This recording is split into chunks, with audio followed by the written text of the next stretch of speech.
আসসালামু আলাইকুম। কালকে যে আপনাদের একটা মুরগি দেখাইছিলাম না যে ডিম ফুটাইছে কালো একটা মুরগি।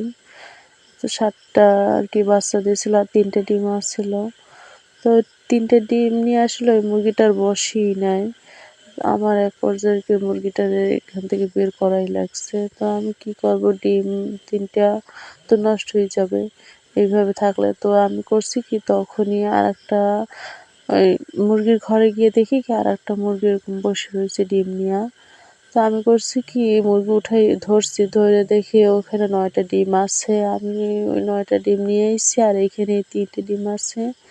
তো আমি চিন্তা করছি এই মুরগিটাকে এখন এইখানে এনে ওই ৯ টা ডিম নিয়ে আরকি বসাইয়ে দেই। তো ওর মুরগির ডিমগুলো খোপ দিয়ে নিয়ে আসছে। এই মুরগিটাই ১ম এ ডিম দিয়েছে। এর আগে ডিম দেয় না। আর দেশি মুরগির ডিম দেখতেই পাচ্ছেন কি ছোট, ছোট। আর ১ম বার দিয়েছে তো ১ম বার একটু ছোটই বেশি হয়। তো ধীরে, ধীরে আরকি বড় হয়ে যায়। আর এই ডিমগুলো আমি লাইটের আলোতে নিয়েও দেখছি সবটাই ফোটা আসছে। তো দেখি আল্লাহ ভরসা কয়টা কি ফোটায়। তো দেখা যাক। এখন আমি মুরগিটারে বসাই দেবো। আর মুরগিটার বসাই একটা ঢাকনা দিয়ে ঢাইকা দিতে হবে। মুরগিটার যে রাগ, ও একদম উঠে যাইবে। ও এখানে থাকতেই চায় না। তো আমি একটা ঢাকনা নিয়ে আসছি। ওটা আবার এক জায়গা দিয়ে ভাঙা। ওটা আরকি আমি চাইছি কি ওটা দিয়ে ওর মুখ বের করে দিতে। আবার শ্বাসকষ্টে কষ্ট হয় নাকি। তা ও যেরকম করে আমি আরকি ওরে ধইরেই রাখতে পারি না। আমি যেভাবে করে হোক ওরে ঢাকিয়ে দিছি।